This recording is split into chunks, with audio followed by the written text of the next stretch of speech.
Hey peeps, it's Dawn Ori with DawnOri.com. Thanks so much for watching on my YouTube channel. I wanted to talk to you guys about building a hedge. Because I feel like with everything that's happening, is so many things that are going on that are just out of whack. And you might see a couple of snippets of this because I've had this conversation on Facebook as well, on Facebook Live, a couple of days this week. So you might see a couple of videos that are already going over small parts of this, but this video talks about all of the ideas that I had in totality. There are three types of hedges that I want you guys to consider building. The first one is a spiritual hedge. The second one is a physical / emotional hedge. And I guess that could be physical, could be one, and emotional could be another, because they are so tied together but separate. They could be two different ones. And then the last one would be a financial hedge. So we're looking at building 3/4 hedges. The first one, of course, would be spiritual. And in that, we're talking about being grounded. We're talking about being really grounded, moving really close to just keeping yourself together. How are you going to do that? Well, I broke it down into a few different points. So the first one would be to gather yourself. I can remember when I had to tell some bad news to a client of mine, and I was sitting in front of a person who has had years of experience in real estate. And it really was an emotional thing for me to have to tell my client bad news. And in an instant, when he saw me getting ready to lose it, he said, center yourself. Gather yourself. Remember what's important. Remember what's not important. And gather yourself. And so in that instant, that gave me the nugget for this right here. Gather yourself. Gather yourself and stay as grounded as possible. And even if you need to, go deeper. What does that mean? That means to really work on your spiritual practices. Gather yourself. If you are a meditator, meditate. Take time to spend time meditating, because there is nothing more grounding and being able to gather yourself by meditation. Also, prayer is good for grounding yourself and gathering yourself, centering yourself, and gathering your thoughts so that you are in a space to even go deeper. To be able to spend time in the spiritual plane with your mind and your soul and your spirit, just connecting to universal intelligence, to God, to whatever you call it, to source. Some people call it source. I call it God. But to be able to connect to God and to be in a space where you plan out, be intentional about planning out time to be in God's presence. Get in the space of being in God's presence regularly. Get up every morning. Like I've stepped up my routine. I have literally stepped up my routine, and it shows, because I'm able to do a couple of other things that I'll talk to you about later in a few minutes. But I really want to hone in on this point specifically. Make time to spend time with God. Carve it out in your schedule. Every morning when I wake up, I used to just grab my phone and be doing the thing. Before I touch my phone, I literally breathe in and breathe out and talk to God. Gather myself and center myself and have a moment where I am getting in alignment to receive whatever is coming to me that day. Whatever opportunity, so I'll be able to be open to it and available to it. Whatever things that I need to deal with in terms of work and in terms of clients. Whatever things I need to deal with in terms of just being able to get through the day. Man, that time in the morning is priceless. So if you have to slide off the bed onto the floor, onto your knees, sometimes that's how I do it.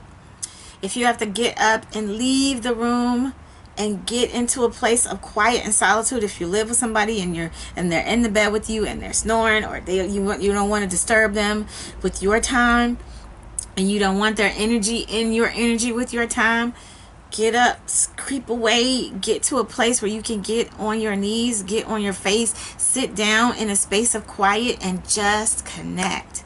That is so important. Another thing that you can do is read your sacred text. And I say sacred text because different people have different sacred texts. For some people, it's the Quran. For some people, it's the Geneva Bible, the Bible that was created before the Bible. For some people, it's the Catholic Bible. For some people, it's the King James Bible, or the New Living Translation, or some version of the Bible. Some people read Hebrew. If they're a Jew, they read the sacred Jewish text. For some people, they read the Coptic scrolls. For other people, they read the Hindu Bible. Whatever your sacred text is, gather yourself, spend time getting grounded, spend time in your sacred text, in the Word. For me, that word is the Bible. But whatever the word that is for you that's sacred, get there. Spend time there with your sacred text. It is vital to give yourself what you need to be able to get through the day. And in that, you'll be able to shift the atmosphere in your own space. When I was young in my Christianity, and I was really, really on fire for God in ways that I had not been before in my life, I used to lay on the floor in my apartment and pray.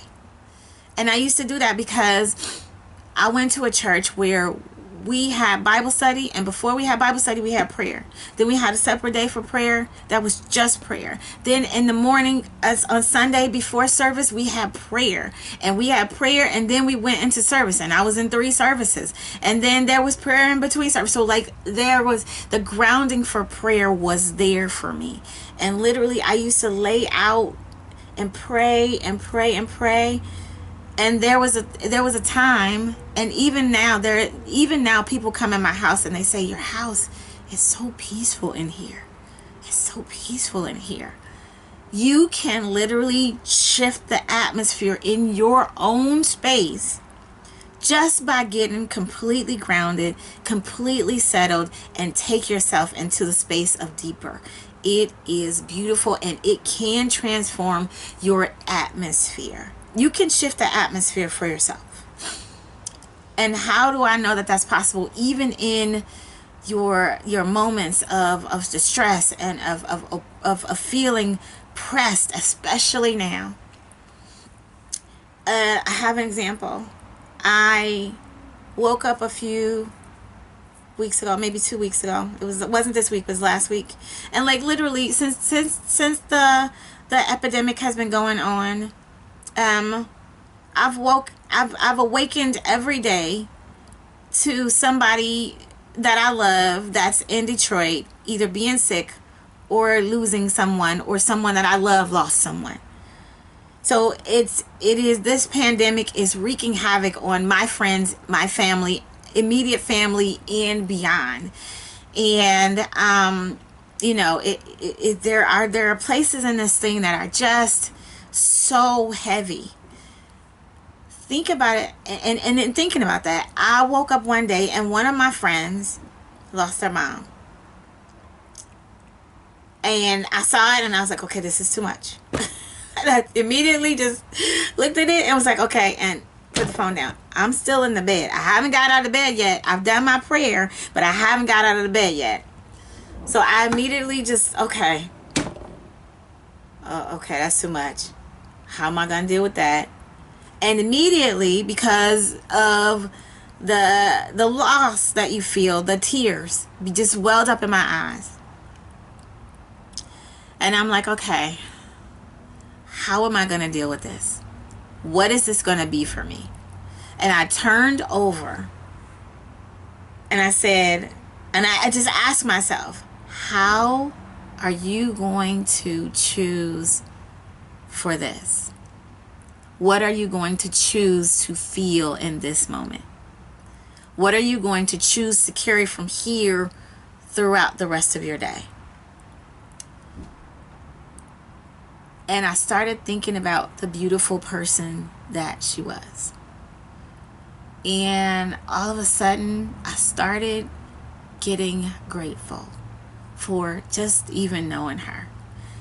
And I opened my mouth, and the only thing that was flowing out of my mouth at that moment was gratitude. The sorrow and the tears went away. They literally went away. And the only thing that I had for the fact that she even loved me and was in my life since I was 7 years old or 8 years, I can't really remember. But I don't remember my childhood without her, right? So I'm saying my child, and even when I went home, I could go home and I will always get hugs and loves and kisses and how are you doing, baby? And that whole thing, because she was just such a sweet, sweet person.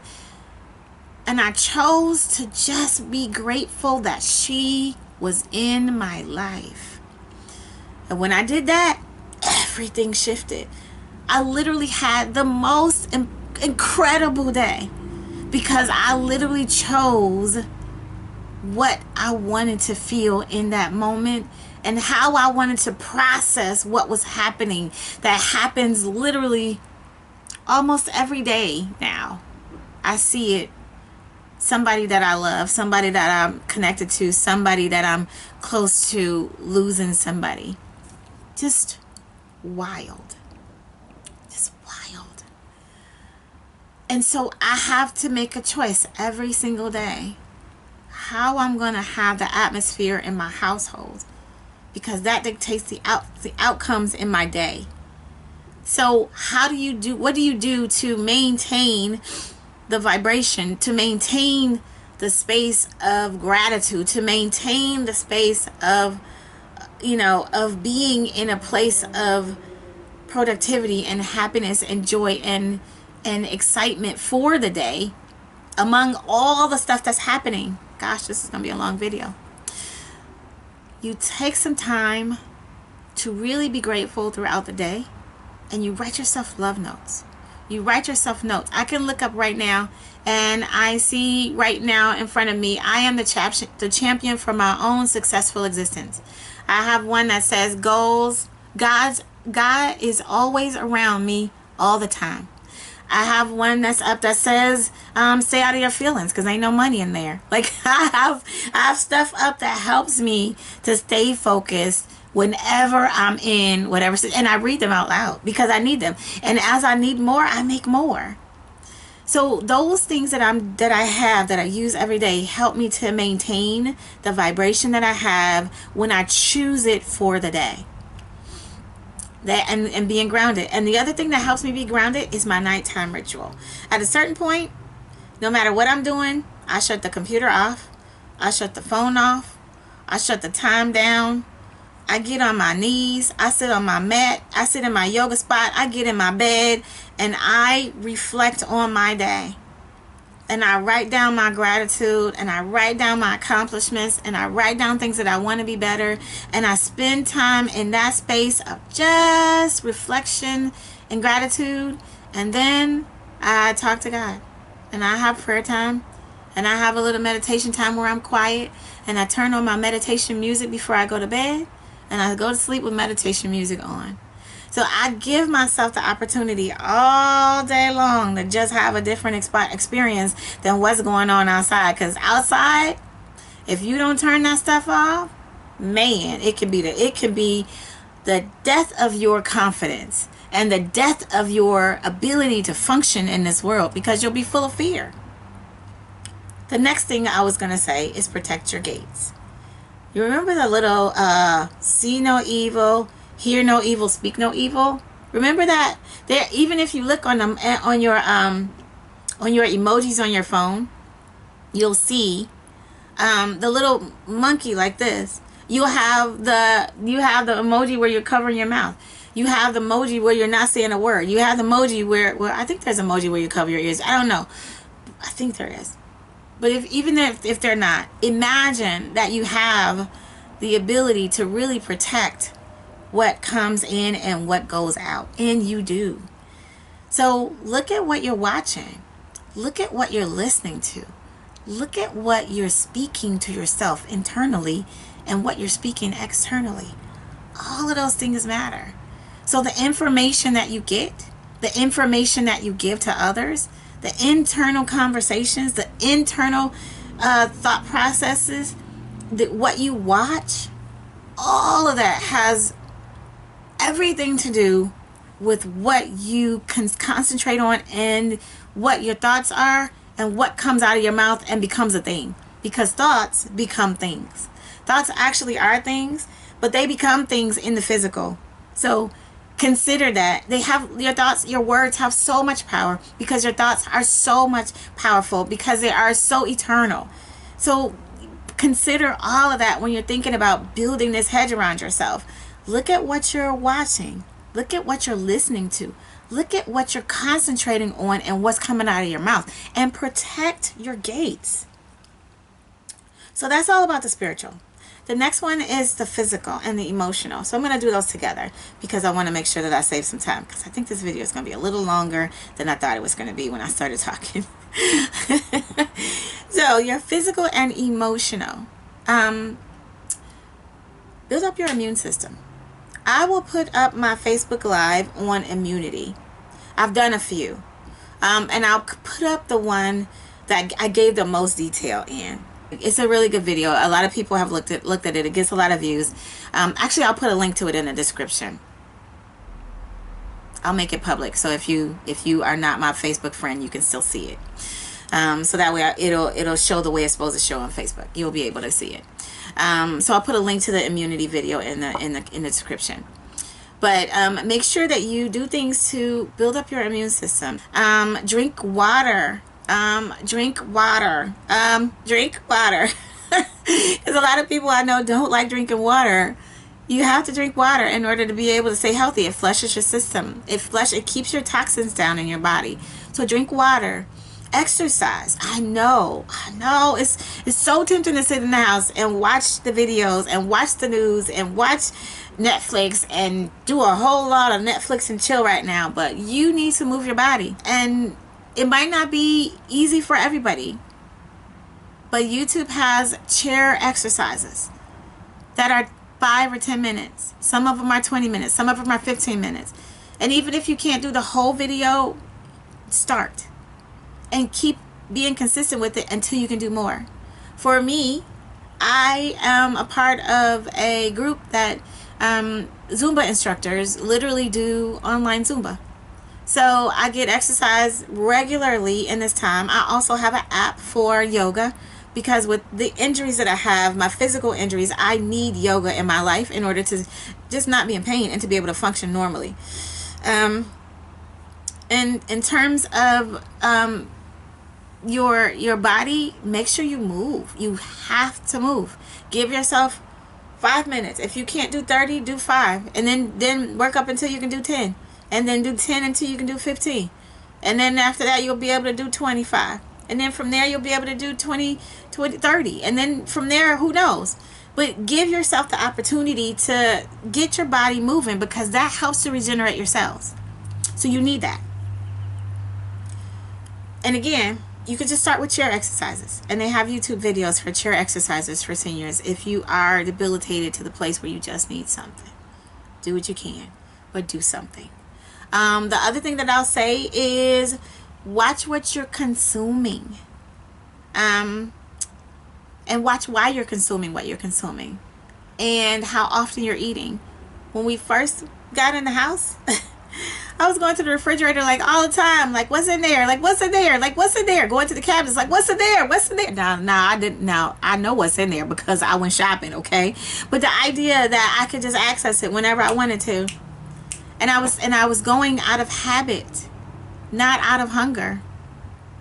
I was going out of habit, not out of hunger. I was eating from being a little stressed out, from being in the house, and not in all the uncertainty. Not out of hunger. And with the grounding myself and gathering myself and creating the rituals that I needed to create, creating the rituals for myself that I needed to create in order to be able to have the higher vibration, I started noticing, hey, what you eating? How often are you eating? And why are you eating that? You're not even hungry. What are you doing? Are you hungry? Ask yourself, are you hungry? Yourself will tell you whether you are or not, and then honor that. Are you hungry or are you thirsty? That's a whole nother question. Are you hungry or are you thirsty? Because did you know that your stomach will tell you that it needs something and you're actually just thirsty? Did you know that? Yeah. So are you hungry or are you thirsty? Why are you eating what you're eating? If you're not hungry, is it tied to an emotional outlet for you? How can you shift that? What do you need to do to get grounded to shift that? Consider that. So for emotional health, there's a whole different way for you can build up that stuff. You can build up your self-esteem by like doing what I do with this confession. I call them confession points. I talk to my students that are in my courses, and we create for the Living a Powerful Life course. We create confessions and meditation points. So confessions are things that will help you like elevate your game, elevate your life, elevate yourself. And meditation points are places where you want to get to that you need a little bit more digging deeper on in order to get to. So I look at my meditation points and my confessions on a regular basis, so that gives me the where I need to be, where I am, and where I need to be, and where I'm going, and what I want to have. And that all of that is not just about money. It's about the lifestyle. It's about the physical. It's about the emotional. It's about the mental. It's about the intellect. It's about all of those things. And how can I improve myself? So there's that one. And then introduce some fun and laughter into your life. Now, you're like, a lot of people are like, I don't know if I can have fun. I'm quarantined. I'm in the house. There's no fun in the house. We're in the house. That's not necessarily true. There are a myriad of comedy shows that are on YouTube, that are on Facebook. I can tell you that I went through a phase where I was looking at, gosh, I can't remember, I think it's Laugh Factory. I was looking at Laugh Factory like 2 or 3 times a day, and I was just cracking, like having the best time cracking up at clean comedy that I like to hear, or some stuff wasn't so clean. And I even pulled up some Robin Williams. Oh my God. You want to laugh? Look at Robin Williams. You want to laugh? Look at Robin Williams. Look at Sinbad. Oh my gosh. You will be on the floor. Those kinds of people can bring you laughter in your life. In terms of fun,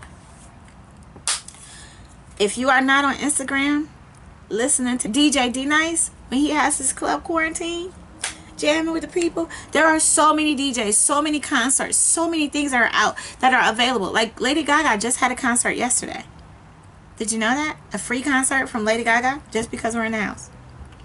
I've gotten dance lessons from Debbie Allen just because I'm in the house. I've gotten tap lessons from Syncopated Ladies just because I'm in the house. Like world-renowned dancers, world-renowned DJs, world-renowned people are like pouring into society right now just because we're in the house. I've been to a Jennifer Hudson concert. I've been to Damien Escobar's concert. I'm like, listen. I've done some stuff, okay? In the house, having a ball in the house. Create time, create space for you to be able to do what you love. A friend of mine is actually doing painting, and she's doing some really beautiful paintings that she just started painting like last year, started taking classes where she could get better at her gift work. She's always been a gifted artist, right? But she wanted to get better at her paintings. Her paintings are phenomenal. So like that's the kind of stuff that you can do to bring yourself more fun, more laughter, and more joy. And you can also start a conversation about your situation. If you need to talk and express yourself, talk. That's what I'm doing. I got a YouTube channel. That's what it's here for me to talk to you. Talk. If it's not to you, I'll talk to other people in my life. I could talk to my sweetie. I can talk to my mom. I could talk to my sister. I could talk to my friends. I could talk to my other sisters. There are a ton of people to talk to. Now, you might not be able to sit down face to face and talk with them, but you can still talk. We have video talk. We have voice talk. We have even the people who are unable to hear. They have a way of communicating with words on screen and through their phone. There are a myriad of ways for you to be able to have a conversation with someone. And if you need to do that, reach out and do that. Build up your emotional hedge. Now, here's the thing. If you need someone to talk to because you're in depression, you even can do that. I just signed up for a service. I just wanted to try it out. I think it's BetterHelp. BetterHelp.com. They have an app, and I signed up because I wanted to see what it was all about. Now, if you know me, you know I'm all for doing counseling. I'm all for it because I'm interested in bettering myself and always being a step ahead of myself, because I know as I grow, I'll need to have the things that could sabotage me out of the way ahead of time. So I am all for the counseling, okay? I'm all for it. And if you need that, please find a way to do that. You can do that online. They do it on the phone. They do it via text. There are people that will talk with you specifically because we're in this pandemic and want to help you right now because we're in the house. And people know people are lonely. People might not be, because they can't touch and reach out to people. Reach out to someone who can help you if you're starting to feel in a funk. If you're starting to feel anxious or have anxiety issues, reach out to someone who loves you, who can help you, who is concerned about you, who wants the best for you. There are a myriad of people that are out that you can talk to if you need to. Find the resources. And I'll put the information for BetterHelp down below if you need that. You can click the link, follow it, read up on it yourself. And the other one is building a financial hedge. This is the last one, okay? So think about building a financial hedge in a few ways. First, I'll say, look at your budget. The one thing that I did when this whole thing started is I started shutting down everything that wasn't necessary. So, cable, peace out. Netflix, peace out. I don't watch TV a lot. I should say that. I don't watch a lot of TV. So I don't really need Netflix. We watch movies. We can do that through Redbox. Redbox is pay as you go. Boom. We're good. We have that. And that is like $3 as opposed to $15 a month. That's $3 when you want to watch a movie. And we don't watch a whole ton of movies. I don't anyway. And he's working because he's an essential worker. So there's that. So we don't have that whole thing about watching a lot of TV. Let's see. Look at your gym membership. If you have a gym membership right now, that's something to be on hold or canceled, and they don't need to be billing you. I just started at a dance studio. Just started at a dance studio, and I had paid my money, and I had paid for 3 months, and I was all excited, and my stuff was getting ready to come out, and then the pandemic happened, and I called them like, don't take my money out. Don't do it. How can I get this to not be a thing for me right now? How can I do that? Because I don't need this money coming out, because I'm not going on anybody's dance floor right now. Period. That's how I'm going to handle that. I'm not doing it. And then I have like other services that I was doing that I didn't need. So I just cut them out. I also looked really closely at my grocery bill because I'm spending more time at home. And I found that if I use a service that is like a farm, my service is called Farm Fresh to You. It is where the farmers who are out there in Upper California that have joined together to bring things specifically from the farm, organic vegetables and fruits from the farm to my door. And I can pay for a box of vegetables for $25 or $30. And that box of vegetables will last me 2 weeks. That chopped my grocery bill like way down. Because when I can go to the grocery store right now and just getting stuff because the prices have raised, because the demand is higher for groceries, and because the delivery services are like unavailable, and like strawberries are like $8 for I think of strawberries, and it was like six like 2 months ago. Six, $5.99. Now $7.99. So in doing all of that, I'm realizing that I can literally save money if I just have the farmers bring it to my door. Yeah, nobody, cut out the middleman, save some money. And they have places that are all around the country that can do that. I was talking to a friend of mine named Crystal, and we went through all the places that she could get meat to her door, she can get fish to her door, she can get vegetables to her door, she could get prepared foods, like prepared meals to her door, all kinds of stuff. I'm like, girl, quit spending all that money. Let's do it this way. Like, look at your budget and find out ways that'll help you to save money now, but also save money later. I don't know that I'll be going back to the grocery store. If I can get my groceries at my door, fresh from the farm, why do I need to go to the grocery store? I don't know. I won't. You know? And before and there was a couple years ago when I was doing that. And I love that service. So I just went back. Other thing. It's the beginning of the year. Do you know your credit score? Do you know what you need to work on as far as your credit score? Do you know what is on your credit report? Do you know if someone is using your identity and messing up your credit? If you don't know any of those things, there are ways that you can find out. Literally, right now, if you've never pulled it, or if you haven't pulled it yet, you can go to all 3 credit bureaus and pull your credit report for free. They will not give you your credit score unless you pay for it, but they will give you all the things that are on your credit, and you can actually see what's there and figure it out and know if you need to change stuff, if you need to fix stuff, if you need to do some things differently. Also, another thing is, if you have credit cards, you can actually call, and you are in good standing with your credit cards, and you've been paying them on time, and you've done all the things that you need to do, like staying below 30% on your balance and all those things, and paying everything off at the end of the month, you can actually call your credit card company and reduce your interest rate. You can talk to them about that, and maybe they'll do it, especially now with interest rates lower from the feds. So consider that. Let's see. So know your credit. Know what's happening in your credit. Know, and if you need to get with a credit specialist, do that. If you don't know of one, I can link below to a few that I know of people that do credit repair and can help you with your credit.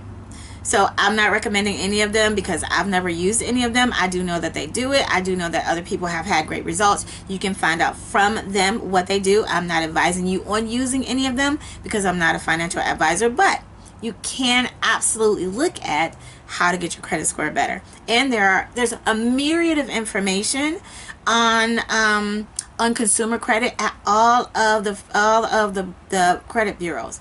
I also have an app that I got from Experian, and Experian, Equifax, and TransUnion, they all have their own app, but I'll use the one from Experian because when I got it, it was free. I got in on the free thing. I'm all for the free. I love free baits.